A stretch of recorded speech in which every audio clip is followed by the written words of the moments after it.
নামটার কারণটাও আছে, সেটা আমার মা বাজানের নিউ ইয়াং সিজনের পাশে বসে আছে।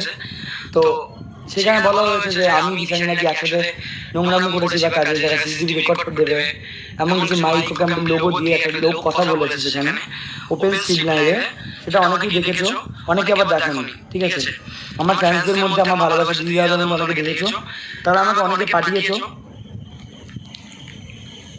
এক সেকেন্ড, তাদেরকে আমি কিছু জিনিস দেখাতে চাই বা শোনাতে চাই।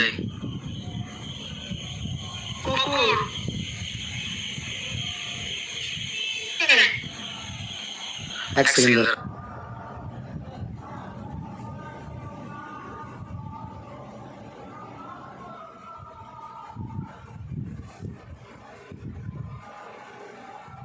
এই যে একটা লোক আছে যে স্ট্রিম লাইভে এসে, আমি বলছি সম্মানীয় দিদিকেই বলছি যে দিদি রিমিকে দিয়ে গেছে